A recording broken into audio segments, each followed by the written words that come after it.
News 18 Bangla আপনার সঙ্গে প্রীতিশঙ্কর। প্রথমেই নদিয়ার হাঁসখালি দুর্ঘটনার দিকে নজর দেব, কারণ সেখানে 18 জনের মৃত্যু হয়েছে। এক বৃদ্ধার দেহ নিয়ে শ্মশানে যাওয়ার সময় এই দুর্ঘটনাটি ঘটে এবং এখনো পর্যন্ত প্রায় 7 জন আহত হয়েছেন, তাদের হাসপাতালে নিয়ে যাওয়া হয়েছে। সেই ছবি আপনারা দেখছেন, দুর্ঘটনাস্থলের ছবি, যেখানে ভয়াবহ দুর্ঘটনা। এই লরিতে গিয়ে ধাক্কা মারে ওই ম্যাটাডোরটি, কারণ সববাহী গাড়িতে 40 জনের মতো ছিল এবং তাদের মধ্যে 18 জনের মৃত্যু হয়েছে, 7 জন তারা আহত হয়েছেন, তাদের শক্তিনগর জেলা হাসপাতালে নিয়ে যাওয়া হয়েছে।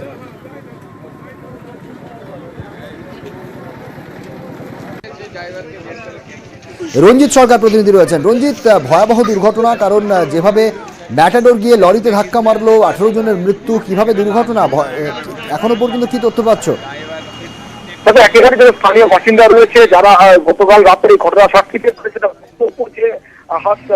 বগুড়া দিক থেকে আসা দ্রুততার সাথে ছুটে আসা একটি গাড়ি এবং তার মধ্যে সব বডি ছিল এবং তার সাথে অনেক মানুষজন ছিলেন এবং দাঁড়িয়ে থাকা ফুলবাড়ির কাছে একটি বাসের বোঝাই লরি তার ডান দিকে ধাক্কা মারলে কিন্তু দুর্ঘটনাটি ঘটে এবং ঘটনাস্থলে 17 জনের মৃত্যু হয়।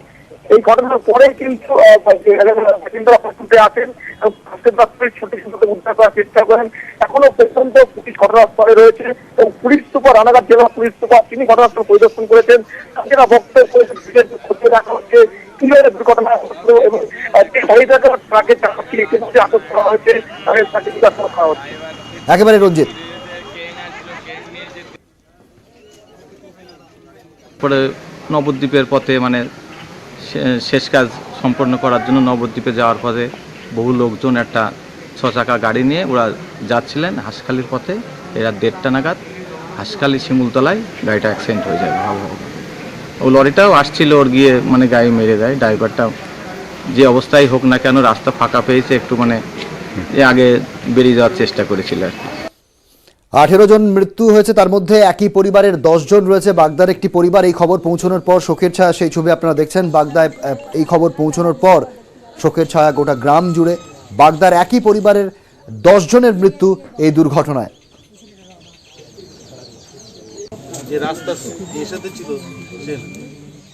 ওর হেল্পারের সাথে আমার কথা হয়েছে, ও বললো যে ঘুমের ঝুল চলে এসেছিল, ঠিক আছে, কিন্তু হ্যাঁ আমি গাড়িতেই ছিলাম। কি করে বুঝলাম বলতে, হঠাৎ করে একটা বিকট শব্দ, আর আমি সামনের দিকে ঝুঁকে পড়েছি, আর একটা রড দেখে আমার বুকের উপরে এসে পড়লো। তখনই আমার হলো যে কিছু একটা ঘটনা হয়েছে। মৃতদেহ এখান থেকে নিয়ে যাওয়া হয়েছিল নবদ্বীপ শ্মশানের উদ্দেশ্যে। যাওয়ার পরে চিত্রশালীর মানে আগে কি পড়ে ওরকম একটা জায়গায় একটা ট্রাক দাঁড়িয়েছিল রাস্তায়, এই গাড়িটা গিয়ে সামনাসামনি ধাক্কা মারে। 11টার সময় যাওয়ার পরে আমি খবর পাই 1টার সময় রাত যে গাড়ি অ্যাক্সিডেন্ট করেছে। তারপরে বাড়ির থেকে আমাদের গাড়ি নিয়ে বেরিয়ে গেছিলাম খুঁজতে। আপনার কি মারা গেছে? আমার বাবা মারা গেছে। আপনার মানে যে পরিবারের মৃতদেহ নিয়ে যাওয়া হচ্ছিল তাদের পরিবারের কতজন মারা গেছে? তাদের পরিবারের 5 জন। আত্মীয় স্বজন দিয়ে মোট ওদের 10 জন আর টোটাল 17 জন।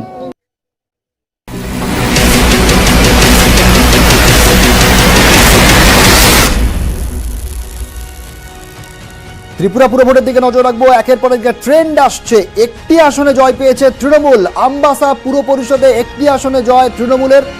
13 নম্বর ওয়ার্ডে জয়ী হয়েছেন তৃণমূল কংগ্রেস প্রার্থী আবির ঘোষাল রয়েছেন। আবির, এখনো পর্যন্ত ঠিক কি ট্রেন্ড, কি রেজাল্ট আসছে?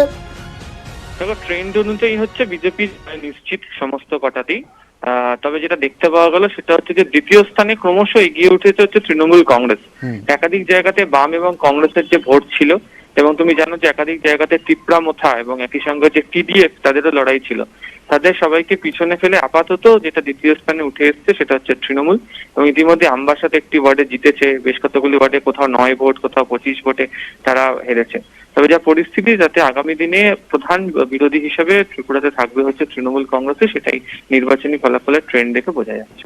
ধন্যবাদ আবির। আমবাসায় 5 নম্বর ওয়ার্ডে সেখানে 25 ভোটে হারলো তৃণমূল। অর্থাৎ এমন কিছু কিছু আসন রয়েছে যেখানে খুব কম ব্যবধানে জিতে গিয়েছে বিজেপি প্রার্থীরা।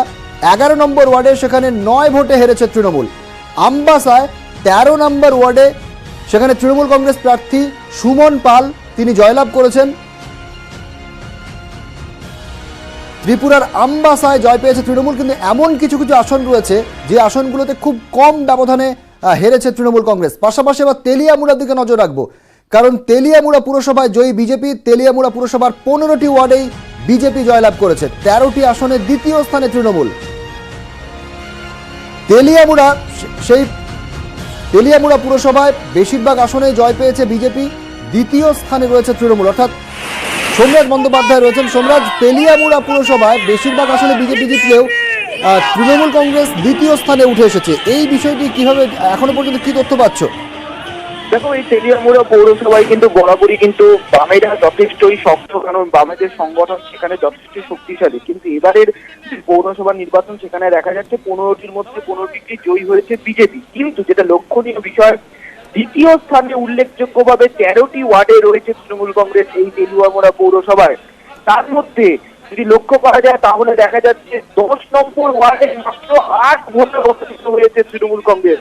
সেখানে যেটা পরিসংখ্যান অনুযায়ী দেখা যাচ্ছে 10 নম্বর ওয়ার্ডে বিজেপি পেয়েছে 260টি ভোট, যেখানে তৃণমূল কংগ্রেস পেয়েছে 252টি ভোট। অর্থাৎ কার্যত বলতে গেলে হাড্ডাহাড্ডি লড়াই এই 10 নম্বর ওয়ার্ডে। শুধুমাত্র এই 10 নম্বর ওয়ার্ড নয়, 12 নম্বর ওয়ার্ড থেকে শুরু করে 14 নম্বর ওয়ার্ড, 12 নম্বর ওয়ার্ডে দেখা যাচ্ছে বিজেপি মাত্র 80 ভোটে জয়ী হয়েছে। 14 নম্বর ওয়ার্ডে দেখা যাচ্ছে বিজেপি 40 ভোটে জয়ী হয়েছে। অর্থাৎ হাড্ডাহাড্ডি লড়াই এই তেলিয়ামুড়া পৌরসভায় তৃণমূল কংগ্রেস এবং বিজেপির মধ্যে, যেখানে দেখা যাচ্ছে বেশিরভাগ ওয়ার্ডেই 100 কম ভোটে জয়ী হয়েছে বিজেপি এই তেলিয়ামুড়া পৌরসভায়, যেখানে তৃণমূল কংগ্রেস কার্যত হাড্ডাহাড্ডি লড়াই দিয়েছে এই তেলিয়ামুড়া পৌরসভা এবং 13টি ওয়ার্ডেই দ্বিতীয় স্থানে উল্লেখযোগ্যভাবে উঠে গেছে তৃণমূল কংগ্রেস, যার মধ্যে বেশিরভাগ ওয়ার্ডেই বিজেপির কার্যত কাছাকাছি ভোটের জায়গায় পৌঁছে দিয়েছে তৃণমূল কংগ্রেস। একেবারে ধন্যবাদ সোমরাজ। অর্থাৎ বেশিরভাগ ক্ষেত্রে দেখা যাচ্ছে খুব কম ব্যবধানে তৃণমূল কংগ্রেস প্রার্থীরা তারা হেরে গিয়েছেন। অন্তত তেলিয়ামুড়া পুরসভার একাধিক আসনে, বেশিরভাগ আসনে বিজেপি জয়লাভ করলেও দ্বিতীয় স্থানে উঠে এসেছে তৃণমূল এবং খুব কম ব্যবধানে হেরেছে তৃণমূল কংগ্রেস প্রার্থীরা।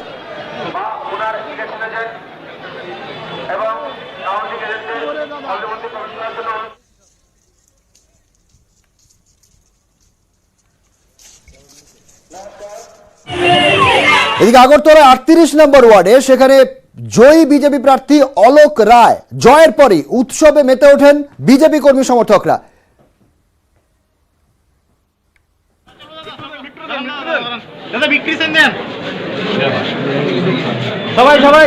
আগরতলা 38 নম্বর ওয়ার্ডের জয়ী বিজেপি প্রার্থী অলোক রায় জয়ের পরই উৎসবে মাতেন বিজেপি কর্মী সমর্থকরা।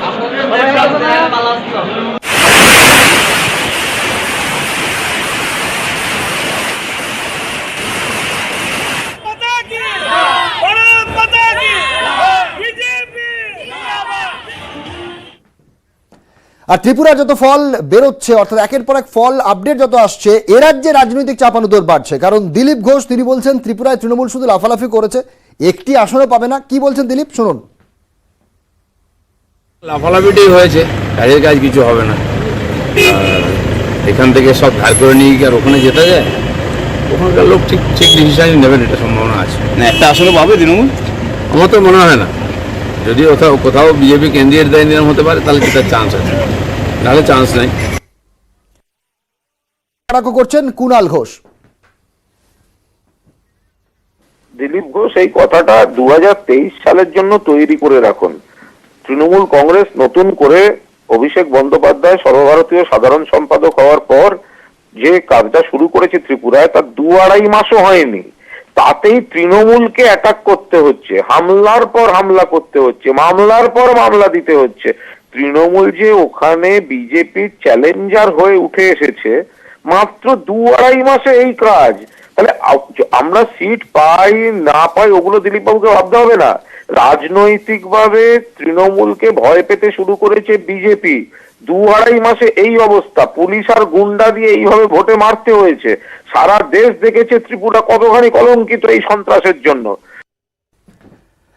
বাংলায় মমতা বন্দ্যোপাধ্যায়ের দুয়ারে সরকার, আর ত্রিপুরায় বিপ্লব দেবের দুয়ারে গুন্ডা। বাংলায় পুর নির্বাচন হচ্ছে নির্দিষ্ট পদ্ধতিতে, ত্রিপুরায় ভোট হচ্ছে হিংসার পদ্ধতিতে। ত্রিপুরার মানুষ জবাব দেবে 2023-এ, মন্তব্য সাংসদ শান্তনু সেনের।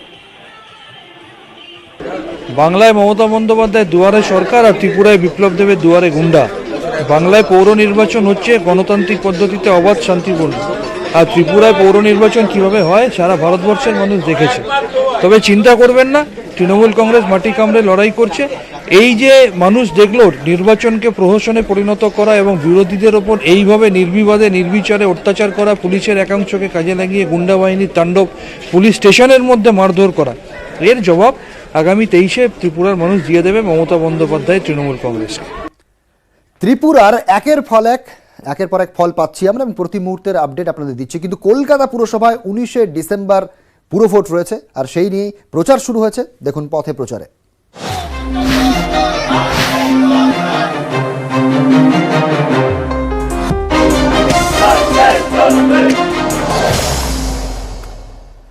রবিবাসরীয় সকালে প্রচারে বাবুল সুপ্রিয়। 70 নম্বর ওয়ার্ডে তৃণমূল কংগ্রেস প্রার্থী অসীম বসুর সমর্থনে ফুটবল খেলার মাধ্যমে প্রচার করলেন বাবুল।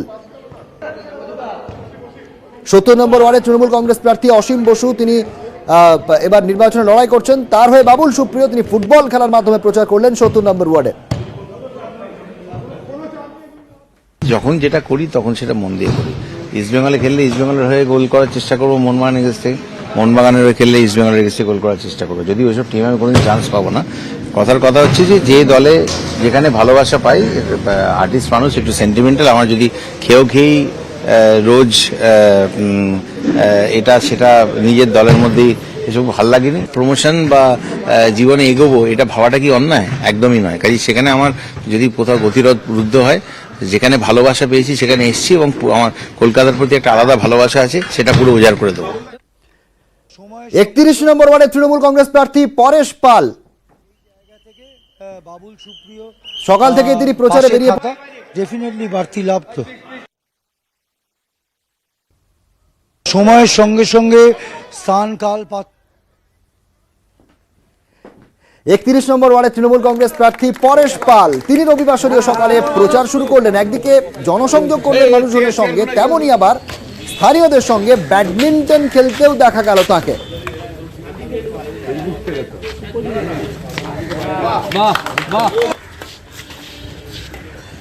রবিবাসরীয় সকাল প্রচারে খামতি রাখতে রাজি নয় কোনো রাজনৈতিক দলই। সেই মতোই 31 নম্বর ওয়ার্ডে তৃণমূল কংগ্রেস প্রার্থী পরেশ পাল তিনি ব্যাডমিন্টন খেলার মাধ্যমে জনসংযোগ করলেন। এদিকে 82 নম্বর ওয়ার্ডে তৃণমূল কংগ্রেস প্রার্থী ফিরাদ হাকিম, তিনিও সকালে প্রচারে বেরিয়ে পড়েছিলেন। তিনি আবার প্রচারের মাঝে ই বাইকও চালালেন।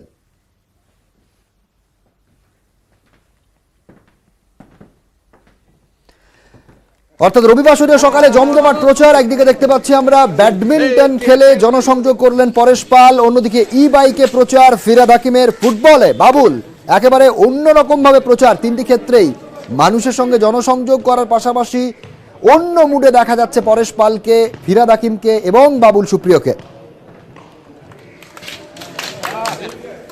বাহ,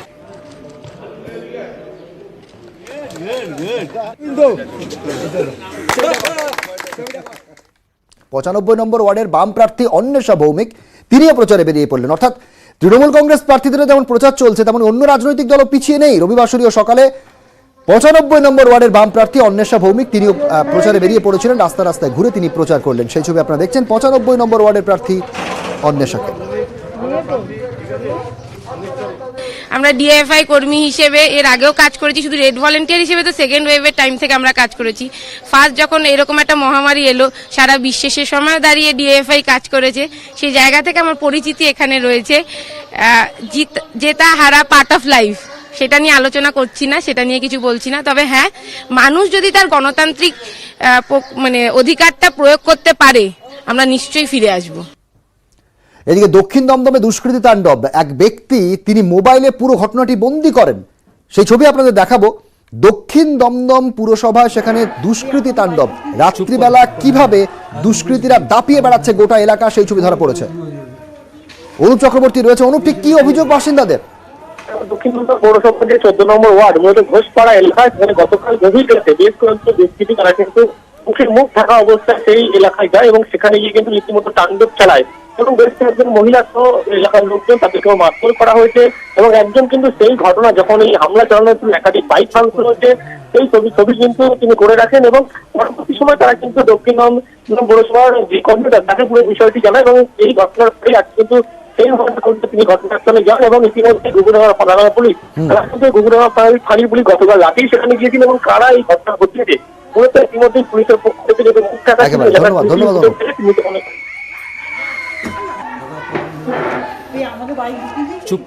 বাঁকুড়ার সোনামুখীতে হাতির তাণ্ডব। মহেশপুরের মাঠ দিয়ে শালী নদী পেরিয়ে সোনামুখী শহরে ঢুকে পড়ে হাতিটি। আতঙ্ক ছড়িয়ে পড়ে সোনামুখী শহরে।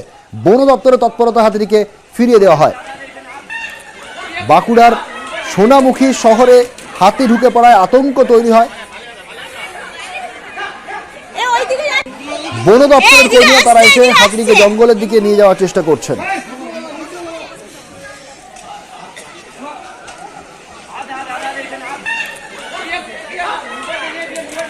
শোষক পোকা এবং মাজরা হানা দিয়েছে 1,24,853 হেক্টর জমিতে। পূর্ব বর্ধমানের 23টি ব্লকের মধ্যে 17টি ব্লকেই ধান চাষ ক্ষতিগ্রস্ত। পোকার হানায় পাকা ধানে মই।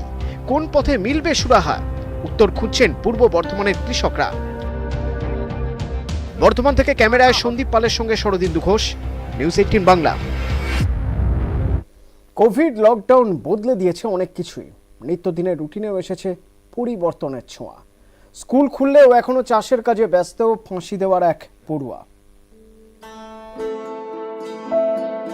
করোনার জেরে দীর্ঘদিন বন্ধ থাকার পর খুলেছে স্কুল, তবু স্কুলের দিকে পা বাড়াচ্ছে না পড়ুয়াদের একাংশ। এই যেমন শিলিগুড়ির ফাঁসি দেওয়ার ক্লাস 10-এর ছাত্র কৈলাস মল্লিক। ক্লাসরুম নয়, বাবার সঙ্গে ওর ঠিকানা এখন চাষের জমি। চড়া রোদে জমিতে ধান কাটতে ব্যস্ত কৈলাস, ব্যস্ত চাষের কাজে। দিন আনি দিন খাই পরিবারে স্মার্টফোন বিলাসিতা, তাই অনলাইনে নয়, বন্ধুদের থেকে জেনে নিয়ে বাড়িতেই লেখাপড়া চালিয়েছে। সামনে যে মাধ্যমিক, কিন্তু স্কুলে ফিরবে কবে? শটার উত্তর, ধান কাটা শেষ হলে।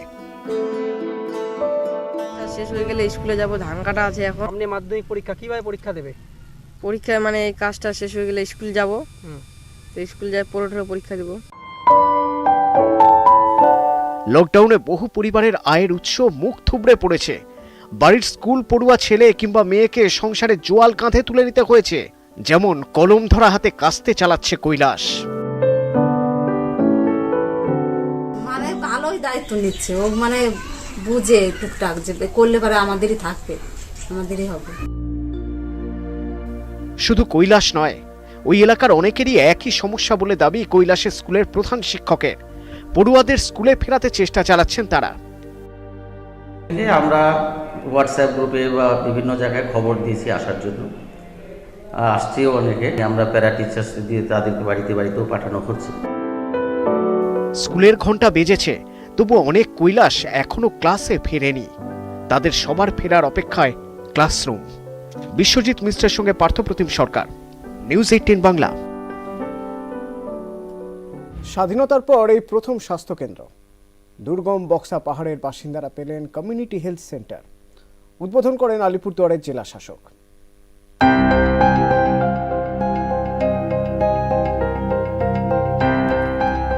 দুর্গম পাহাড়ে জনপদ, সমতল থেকে 2600 ফুট উঁচুতে। আলিপুরদুয়ারের বক্সা পাহাড়, যাতায়াতে ভরসা হাঁটা পথ। সেখানে এই প্রথম স্বাস্থ্য কেন্দ্র, স্বাধীনতার পর প্রথম। শনিবার ভোর পাহাড়ে পাকদণ্ডি পেরিয়ে সেখানে পৌঁছন আলিপুরদুয়ারের জেলা শাসক সুরেন্দ্র কুমার মিনা, সঙ্গে প্রশাসনের আধিকারিকরা। এদিন থেকে চালু হলো কমিউনিটি হেলথ সেন্টার। মাননীয় মুখ্যমন্ত্রীর অনুপ্রেরণায় আমরা আজকে এখানে এই কমিউনিটি হেলথ ইউনিট ওপেন করেছি। এটা আমরা বেসিক্যালি এখানকার মানুষকে ডেডিকেট করছি এখানে, যেহেতু উপর থেকে অনেক লোকজনকে নিচে দিতে গেলে অনেক সমস্যা হয়। আমরা সেই জন্য আমরা এটা আজকে ওপেন করলাম। এটা পরবর্তীকালে ওর এক্সটেনশন হবে। করোনার বিরুদ্ধে লড়াই জারি রয়েছে। দেশ জুড়ে 100% টিকাকরণের লক্ষ্যে অভিযান চলছে। মধ্যপ্রদেশের হরদায় উৎসবের মেজাজে টিকাকরণ চলছে।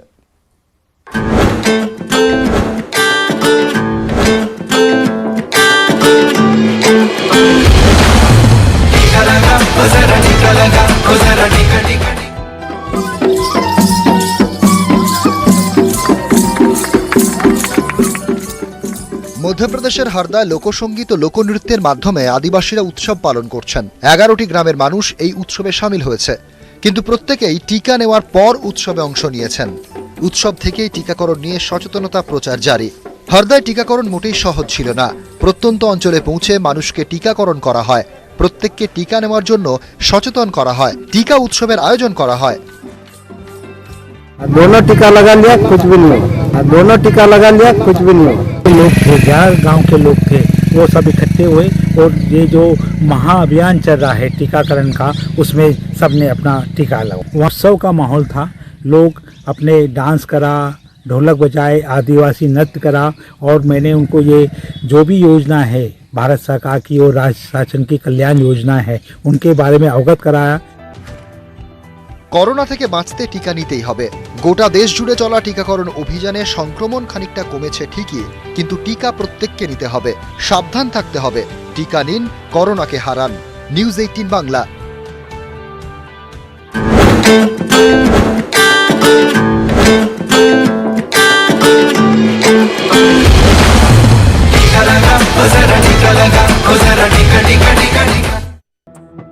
বক্সা পাহাড়ে 13টি গ্রাম, বাসিন্দা প্রায় 5000। চিকিৎসার জন্য দুর্গম পথ পেরিয়ে ছুটতে হতো 25 কিলোমিটার দূরে লতাবাড়ি হাসপাতালে।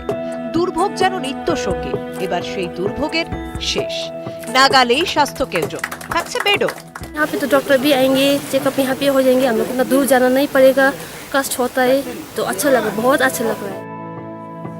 এবার থেকে স্বাস্থ্য কেন্দ্রে সপ্তাহে একদিন চিকিৎসক, সবসময় থাকবেন চিকিৎসা কর্মীরা। খুশি বক্সা পাহাড়ের বাসিন্দারা।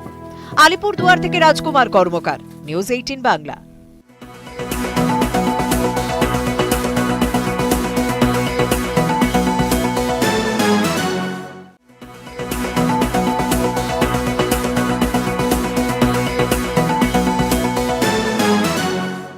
একদিকে অভিজ্ঞতা, অন্যদিকে তারুণ্য। ভারসাম্যের অঙ্কে পুরো যুদ্ধের ময়দানে তৃণমূল। একদিকে অভিজ্ঞতায় জোর, অন্যদিকে তারুণ্যে গুরুত্ব। ভারসাম্যের অঙ্কেই ছোট লালবাড়ি দখলে রাখতে চাইছে তৃণমূল। শুক্রবার কলকাতা পুর ভোটের প্রার্থী তালিকা প্রকাশ করেছে ঘাসফুল শিবির। তালিকায় একাধিক নতুন মুখ। কাজরি বন্দ্যোপাধ্যায়, মমতা বন্দ্যোপাধ্যায়ের ভাইয়ের স্ত্রী। ৭৩ নম্বর ওয়ার্ডের তৃণমূল কংগ্রেস প্রার্থী কাজরি ব্যানার্জি, মানে সেই জায়গাটা কতটা এক্সপেক্টেড এবং সেই জায়গা থেকে মানুষ কি বলছে এবং মানুষের কাছে আপনি কি বলছেন? আপনি তো দেখতে পাচ্ছেন মানুষ, আমরা 4 জন মিলে বেরিয়েছিলাম, এখন বোধহয় 400 জন আমাদের সঙ্গে আগে পরে রয়েছে। প্রত্যেক বাড়িতে গেছি, সেখান থেকে প্রত্যেক বাড়ির সদস্যরা বেরিয়ে এসছেন, তাদের আটকানো যাচ্ছে না। তো কিছু এটা মানুষের উচ্ছ্বাস। তৃণমূলের নতুন মুখ সৌরভ বসু, তিনি মন্ত্রী চন্দ্রিমা ভট্টাচার্যের ছেলে। কালকে নাম ঘোষণা হলো, আজকেই প্রচার, মানুষের কাছ থেকে রেসপন্স কেমন? অত্যন্ত ভালো। আমরা 365 দিন মানুষের কাছে এখানে থাকি। বিপদে আপদে, লকডাউনের সময়, আমফানের সময় মানুষ দেখেছে কারা পাশে ছিল।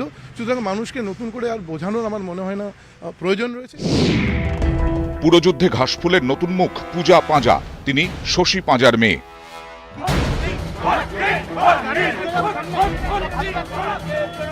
ফার্স্ট প্ল্যানিং হচ্ছে ওয়ার্ডের লোকের কাছে রিচ করার, প্রত্যেকে যাতে কেউ কারোর কোনো অসুবিধা না হয়, আমাকে চিনতে বা বুঝতে, ভুল কেউ না বোঝে।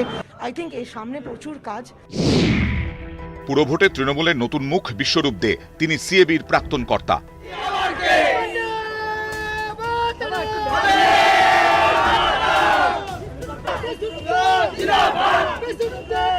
বড় কাজ হচ্ছে একটা সোসাইটিকে এগিয়ে নিয়ে যাওয়া, এবং আমি চেষ্টা করব সেই কাজটাই ভালোভাবে করার। ঘাসফুলের প্রার্থী তালিকায় নতুন মুখ আইনজীবী অয়ন চক্রবর্তী, তিনি 28 নম্বর ওয়ার্ডের তৃণমূল কংগ্রেস প্রার্থী। তৃণমূলের প্রার্থী তালিকায় নতুন মুখ শক্তি প্রতাপ সিং এবং